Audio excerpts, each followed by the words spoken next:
కూటమి ప్రభుత్వంలో మెడికల్ కాలేజీలకు చంద్రగ్రహణం పెట్టింది. మొదట మెడికల్ కాలేజీలకు అసలు సీట్లే అవసరం లేదన్నారు.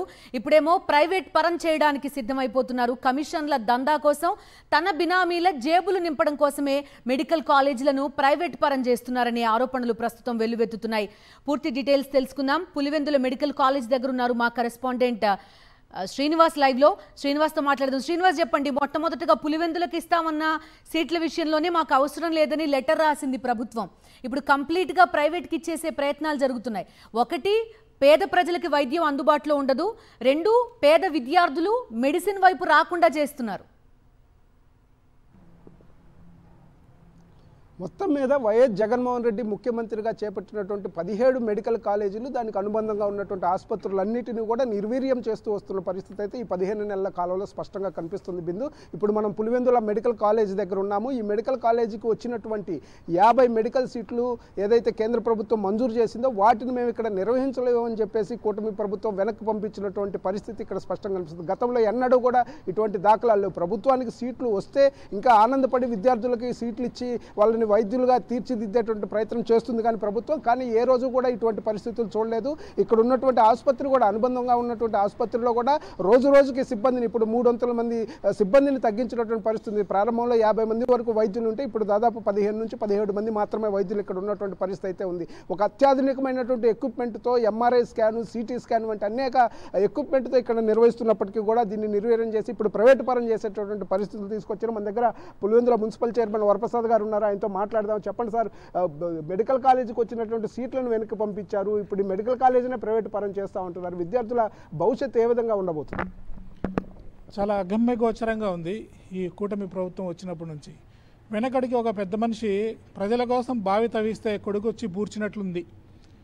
40 సీట్లు 50 సీట్లు పర్మిషన్ ఇస్తే ఈ ప్రభుత్వం వచ్చిన తర్వాత 50 సీట్లు మాకు వద్దు అని చెప్పి వెనక్కి పంపడం నిజంగా చాలా దారుణం.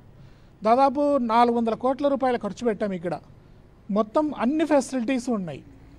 కాలేజీ నిర్వహణకు ఎలాంటి ఇబ్బంది లేదు.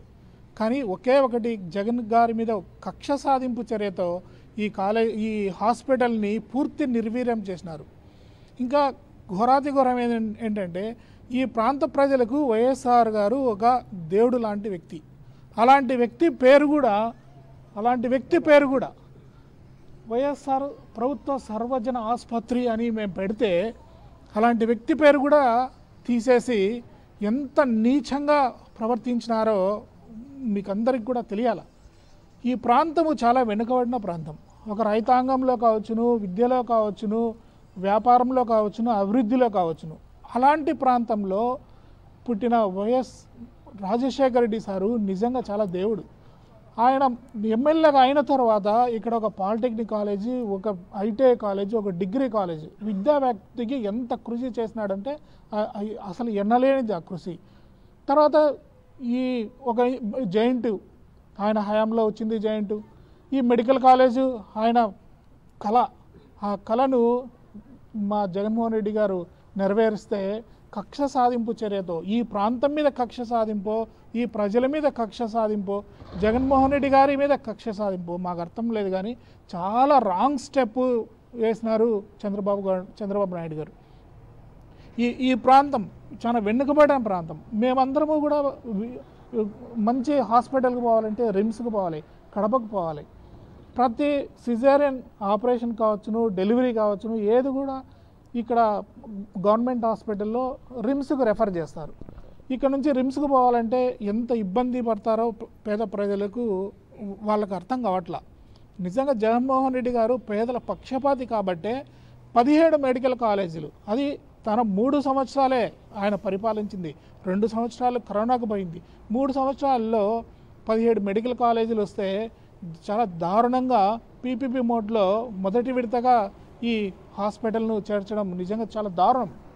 ప్రజలు అందరూ గుర్తించాలి. ఇది మా ప్రాంతాన్ని అభివృద్ధి చేయండి అయ్యా, మీరు ఇంకా ప్రిస్టేజ్గా తీసుకోవాలా. జగన్మోహన్ రెడ్డి గారు చేయని పనులను, నిలబెట్టిన పనులను మీ ప్రభుత్వంలో మీరు డబ్బు 100 కోట్లు పెడితే ఇది పూర్తి స్థాయిలో అయిపోతుంది.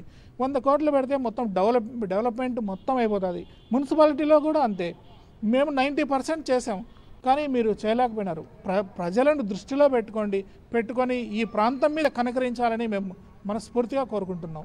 ఇది పరిస్థితి. ప్రజలను దృష్టిలో పెట్టుకొని జగన్మోహన్ మీద కక్షతో ఈ విధమైనటువంటి ప్రభుత్వ మెడికల్ కాలేజీలను ప్రైవేటు పరం చేయటం కానీ ప్రభుత్వ ఆసుపత్రులను నిర్వీర్యం చేసేటువంటి పరిస్థితి వద్దు అని చెప్పేసి అయితే వాళ్ళు స్పష్టంగా చెప్తున్న పరిస్థితి అయితే కనిపిస్తుంది.